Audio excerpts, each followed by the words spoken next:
prêt pour notre expédition? Oui, tout est réglé. Nous partons à Bruges demain aux aurores. Je t'avoue que j'ai déjà hâte d'y être. Et pour ce dont nous avions parlé, tu l'as prévenu Guy? Pas encore. Je t'avoue que je préfère attendre que nous soyons sur place. J'ai un peu peur avec son caractère, tu sais bien comment il est. Il peut parfois être aussi entêté qu'une femme. C'est pas bien de le mettre comme ça devant le fait accompli. J'ai peur de sa réaction. Je sais, Bastien, mais j'espère qu'il comprendra. Après tout, comme disait Corleone, ce n'est pas personnel, ce sont les affaires. Ouais, tu as raison. Et dis-moi, il paraît que tu as une nouvelle présentatrice à nouveau. Tu en changes comme de chemise, toi. Eh bien, je vois que les nouvelles vont vite, dis-moi. Mais tu sais, un présentateur digne de ce nom se doit d'avoir son petit arrêt. Hé, te connaissant, elle est super jolie, hein. Ce n'est qu'un critère parmi d'autres, voyons. Ouais, bon. J'ai entendu dire, enfin, il se murmure par-ci par-là que. Voilà. Qui sait? Après tout, Bruges est la ville romantique par excellence. Enfin, comme disaient les Romains. Allez, allez, reste.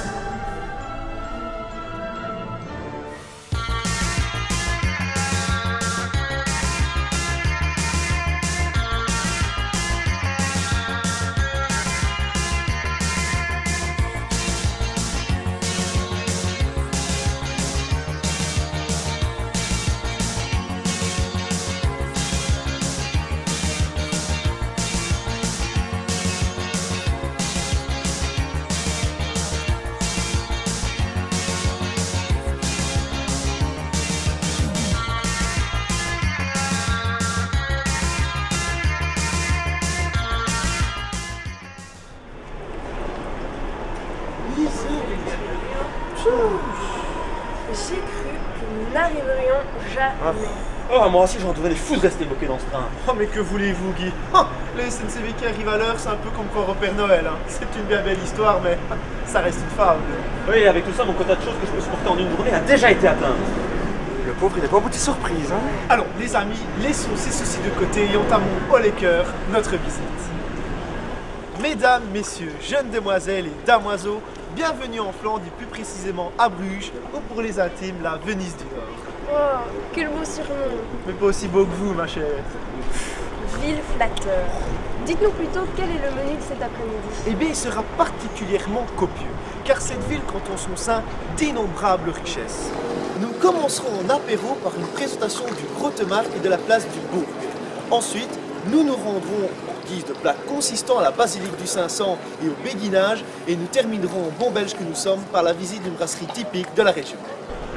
Original comme dessert, hein. Mais quel menu gastronomique, dites-moi. D'ailleurs, Tiffany, saviez-vous, ma chère, que Bruges est célèbre dans l'histoire? Elle fut véritablement à une époque la colonne vertébrale du commerce flamand, principalement dans le domaine de la laine et de la draperie. De plus, elle fut au XIIIe siècle la principale métropole d'Europe au vu de sa croissance démographique. Mais surtout, Romuald, c'est une ville possédant de nombreux vestiges, dont l'enceinte datant de la fin du XIIIe siècle et formant encore aujourd'hui les contours du centre-ville de Bruges. Ce dernier est d'ailleurs inscrit au patrimoine mondial de l'UNESCO. Notons encore que sous le règne du duc Philippe le Bon, Bruges se mue en un véritable centre artistique de premier plan, où de grands artistes purent s'exprimer à l'image d'un Jan van Eyck ou d'un Hans Memling. Cette ville est donc à la fois un joyau tant historique que culturel. Mais de plus, elle dispose d'une renommée mondiale car des acteurs tels que Colin Farrell ou Brendan Gleeson sont venus tourner un long métrage ici en 2008. C'est tout comme Voldemort d'ailleurs. Pardon, je voulais dire Ralph Fiennes. Et sur cette note très positive, rejoignons tout de suite Guy et Bastien au Grotemarkt. Chers téléspectateurs, nous nous trouvons ici sur la place emblématique de la ville de Bruges. Cette dernière acquit ses lettres de noblesse en étant le siège de la première foire de Bruges organisée en 1200. Guy, est-ce que vous pourriez nous dire quelques mots à propos de ce lieu à nos téléspectateurs? Bien évidemment, mon cher Romuald. Alors nous trouvons sur la Grotemarkt et une première halle est attestée ici en 1220. À partir de 1240, une halle plus grande en bois fut construite mais détruite lors d'un incendie à partir de 1280. On se décida finalement à construire une halle en pierre, en dur, à partir de la fin du XIIIe siècle. Et non loin d'ici se trouve la Waterhalle sur le rail. La quoi? Soyez clair, voyons. La Waterhalle sur le rail, il s'agissait en fait d'un lieu d'échange, de stockage des marchandises issues des quatre coins de l'Europe et qui transitait par le port de Dam. Il s'agissait donc d'un haut lieu du commerce brugeois, tout simplement. Mais Guy, pourriez-vous expliquer à nos téléspectateurs, curieux, je n'en doute pas, ce qu'est le Reil? Et le Reil était simplement le fleuve qui traversait à l'origine la ville de Bruges. Et à partir du XIe siècle, il fut peu à peu recouvert, canalisé, mais actuellement on peut encore en apprécier quelques vestiges à certains endroits. Mais, chers téléspectateurs, la ville de Bruges est surtout connue pour ses fameux canaux. Les canaux qui longeaient l'actuel centre-ville servaient exclusivement pratiquement à la défense militaire, tandis que les autres, eux, servaient au transport de biens, de marchandises. Merci pour cette précision, Bastien. Mais dites-moi, j'aperçois le beffroi non loin d'ici.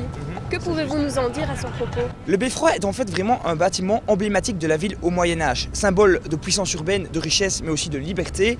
Il conserve d'ailleurs à ce titre les caisses de la ville. Le beffroi ici a été construit entre le XIIIe et le XVIe siècle et comptabilise, tenez-vous bien, 366 marches et culmine à 83 mètres d'altitude. De plus, le carillon du beffroi, composé de 47 cloches, est le plus célèbre d'Europe. Tout à fait, ma chère.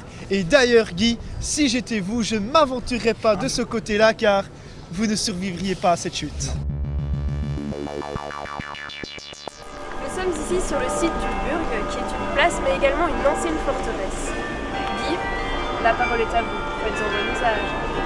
Oui, donc nous nous trouvons au Burg, qui était l'ancienne forteresse de la ville de Bruges, qui couvrait anciennement environ l'espace d'1 hectare. Alors la forteresse était divisée en deux parties, une partie nord consacrée à la religion et une partie sud davantage, une partie défensive et une partie civile. Dans cette partie nord, on retrouvait notamment l'église castrale Saint-Donatien. Actuellement, cette forteresse est simplement devenue une place et autour de la place, on peut encore distinguer de très beaux bâtiments prestigieux de la ville de Bruges, dont l'hôtel de ville, juste derrière moi, et la basilique du Saint-Sang. Et d'ailleurs, saviez-vous que l'hôtel de ville de Bruges date de 1376? C'est d'ici depuis plus de 600 ans que la ville est administrée. Évidemment que je le sais, je suis guide, voyons. Enfin Guy, je m'adresse à nos téléspectateurs. Papy Guy se fait encore remarquer.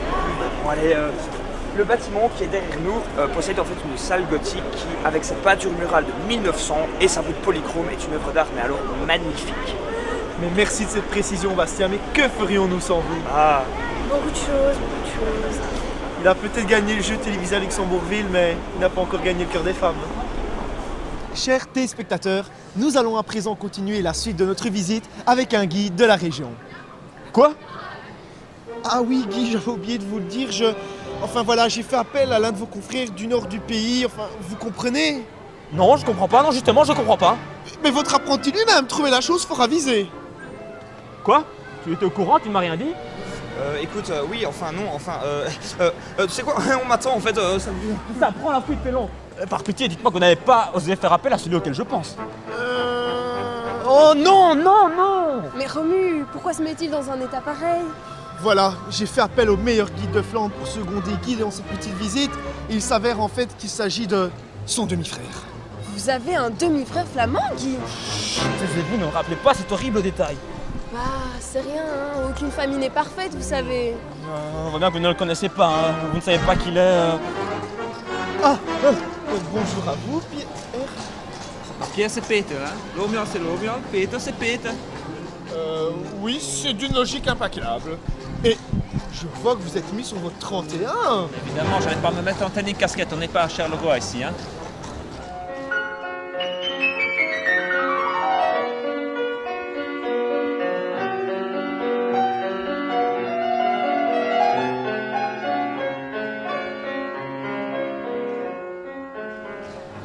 Qu'est-ce que je vous disais? Ah, t'es là toi aussi? Je le sens vraiment pas celui-là. Mais si, ça va aller. Guy, Peter, je vous en supplie. Rappelez-vous que l'union fait toujours la force. Et puis, vous êtes collègues et des professionnels. Ne laissez pas les sentiments et les vieilles rancunes dominer la situation. De plus, chers amis, des générations entières de jeunes guides vous regardent. Elles ont besoin de véritables exemples. Rappelez-vous qu'un grand pouvoir implique de grandes responsabilités, s'il vous plaît. Guy, pour moi, s'il vous plaît. Merci. Et nous allons à présent continuer en nous rendant à la basilique du Saint-Sang en espérant y trouver l'harmonie et la paix intérieure nécessaires à la suite de notre périple. Peter, que pouvez-vous nous dire à propos de ce lieu? Mais écoute, je peux te dire beaucoup de choses hein, sur cette fameuse basilique. En fait, à la base, c'était une chapelle qui a été aménagée en basilique par le fameux comte de Flandre, Thierry d'Alsace, à la moitié du XIIe siècle. Il a fait cette basilique en fait parce que son aumônier avait ramené de Terre Sainte la fameuse relique du 500. Alors ce qu'on voit, c'est que le bâtiment, voilà, il a été beaucoup aménagé au fur et à mesure des époques. Et là c'est par exemple la façade, c'est un style gothique renaissant plutôt. Vous avez d'abord la chapelle, quand vous l'entrez, la chapelle inférieure, qui elle est encore tout à fait romane, qui date du XIIe siècle. Ensuite, vous avez un escalier en spirale qui mène vers la chapelle supérieure, qui elle est tout à fait gothique, puisqu'elle date de 1480. Et c'est dans cette chapelle, précisément, que l'on retrouve la fameuse relique du 500. Et d'ailleurs, chaque année a lieu ici même la fameuse procession du 500 en l'honneur de cette relique. Je ne parle pas de vous, Guy. Cette procession, qui se déroule depuis plusieurs siècles, a reçu le label prestigieux du patrimoine mondial de l'UNESCO, à l'instar du béguinage que nous allons à présent vous faire découvrir. Alors nous voici au béguinage de Bruges, qu'on appelle aussi le Wijngaard ou le monastère de la vigne. Je vais m'occuper un peu de la présentation de ce lieu, Peter. Bon, si tu es encore capable, tu peux toujours le faire. Alors le béguinage de Bruges, daté de 1245, il est séparé de la ville par une enceinte, un mur d'enceinte et des douves. Alors le béguinage, c'est cet enclos paisible de verdure entouré d'une trentaine de maisonnettes béguinales et qui entoure à la base cette église de style baroque. Alors parmi les maisonnettes béguinales, on a la maisonnette de la Grande Dame qui est la plus grande, qui est facilement reconnaissable grâce à son style architectural plus élaboré et la chapelle qui est flanquée, et 6 maisonnettes plus petites dédiées aux béguines les plus démunies.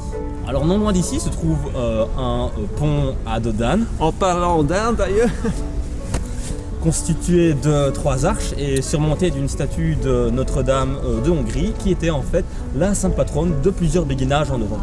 Et d'ailleurs, près de ce portail d'entrée, de ce lieu, on peut dire charmant, je dirais même bucolique, se trouve une maisonnette qui a été aménagée en musée avec l'objectif de reconstituer la vie quotidienne des béguines. De plus, le visiteur peut y admirer quelques tableaux des XVIIe et XVIIIe siècles, dont un mobilier d'époque, y compris les instruments de travail des béguines, la broderie et la dentelle. Alors, ce qui est très important de savoir, c'est qu'en fait, à partir du XXe siècle, les béguines ont peu à peu disparu de ce lieu et ont été remplacées par des moniales bénédictines. C'est très important de parler justement du mouvement, des béguines, ces fameuses béguines justement. C'était vraiment un bouleversement moral à l'intérieur de l'église, une véritable révolution. Ça a changé, modifié aussi le paysage des villes en Flandre aussi. Et c'est un mouvement qui a commencé à apparaître à la fin du XIIe siècle à Liège. Pas étonnant, cette ville a toujours été un foyer de contestateurs. Oui, certes, mais en tout cas, ce qui était incroyable, c'est que ce mouvement vraiment s'est répandu très rapidement. En l'espace de 20 ans, ça s'est vraiment répandu comme une tache d'huile sur toute l'Europe. En parlant de tache d'huile, c'est comme l'eau des floues francophones qui se répand sur le mot. Peter, je vous en prie, pas de politique ici. Reprenez-vous. Pardon, désolé, je me suis emporté, pardon. Je le viens sur les béguines. Donc, elles se réunissaient ensemble et formaient véritablement une cité dans la cité. Oui, un peu comme le Vatican en somme. C'est cela même, oui. J'ai jamais vu un plaisantateur pareil. Et donc tout ça pour le dire qu'elles ont vraiment voulaient créer un cadre vraiment de pureté, de perfection dans ce milieu urbain. Et justement, sans prononcer de vœux, en étant tout à fait affranchi à la fois des règles de l'Église et des règles également et de toute domination masculine tout simplement. Ah, des féministes avant l'heure, des fans de bien. Tiens, Romuald, j'aperçois la tour de l'église Notre-Dame. C'est sûrement là que Bastien est allé tel Esmeralda demander l'asile. Il me manque, n'empêche, Sébastien. Ouais.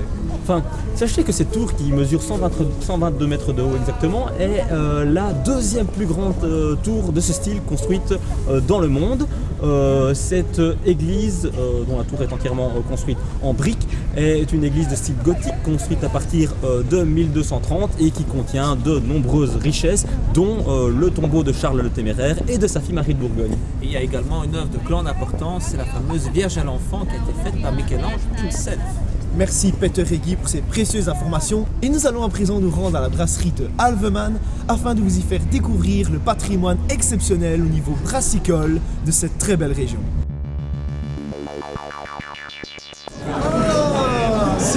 ici, là, Alveman, mais... Bastien... Oui, non, il a l'air un peu méché, on s'en occupe pas. Alors, Pierre, Peter, excusez-moi, le Belge a de tout temps été friand de bonne bière, et c'est justement ce que l'on produit ici. Mais tout à fait, nous sommes ici dans le cadre de la brasserie Alveman, qui est une brasserie familiale, qui est encore la seule brasserie encore en l'état ici dans le centre-ville de Bruges. Et alors, ce qui est très intéressant, c'est que l'activité brassicole a une origine très très ancienne, puisqu'on sait déjà, à partir du registre communal de Bruges, qu'en 1564, il y avait déjà une production brassicole ici, à cet endroit. Et alors, mais la date importante, c'est avec Léon Mars. Ah, la Mars. Oui. Léon Mars et son oncle qui était chanoine, qui ont ici racheté tout le bâtiment et qui ont construit ici à l'intérieur une brasserie tout à fait moderne. Et d'ailleurs, c'est la même famille qui occupe le lieu, puisque nous sommes déjà à la 6e génération. Et alors, les deux bières phares ici, c'est la Staff Hendrik et la Brugse Saison. Il s'agit d'un endroit unique situé sur le pittoresque Bois de Bay, qui se traduit par Place de la Digue en Abyssinaire Pour ceux qui n'auraient pas les capacités intellectuelles de l'apprendre. Peter, je vous en prie. Et à l'ombre du béguinage de Alors, nous allons ainsi terminer tout doucement notre visite, chers téléspectateurs, car oui, toutes les bonnes choses ont une fin. Mentionnons encore que Bruges regorge de musées de qualité comme l'Historium, le musée de la frite, du diamant, du chocolat ou encore de la montagne. Encore un tout grand merci à vous, Guy et Peter, pour cette excellente visite qui, par rapport à Luxembourgville, fut bien plus spirituelle que guerrière.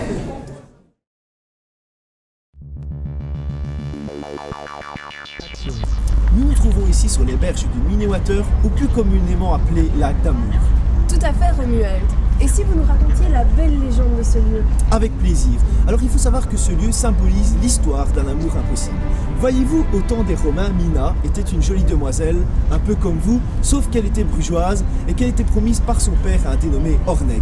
Mais le cœur de Mina ne battait que pour Stromberg, un guerrier de la tribu. Face à ce mariage forcé, Mina s'enfuit dans la forêt. Lorsque Stromberg se mit à sa recherche, malheureusement il la découvrit, gisant morte au beau milieu de la forêt. C'est ainsi que Stromberg grava le nom de sa bien-aimée dans le rocher et déversa des tonnes d'eau au-dessus de sa tombe en l'honneur de sa bien-aimée, partie bien trop tôt. Oh, c'est digne d'un amour de cinéma.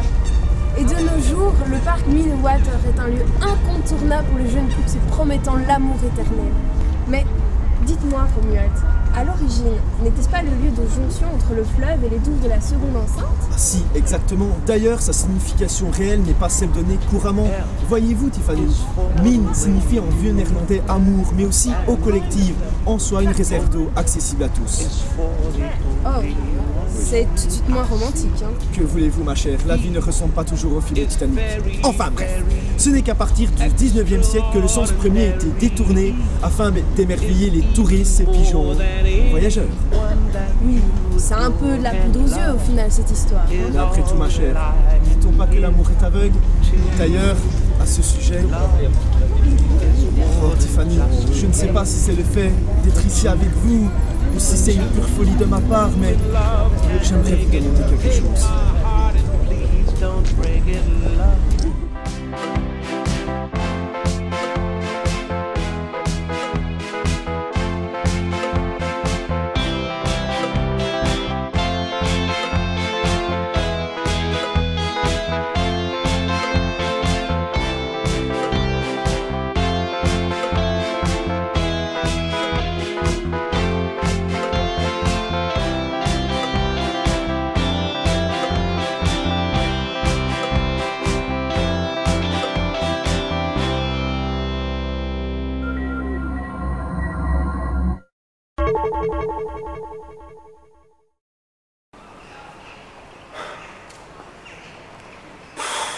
C'est vraiment du Romuald tout craché. Lui, il va papillonner et moi je me retrouve avec ces deux-là.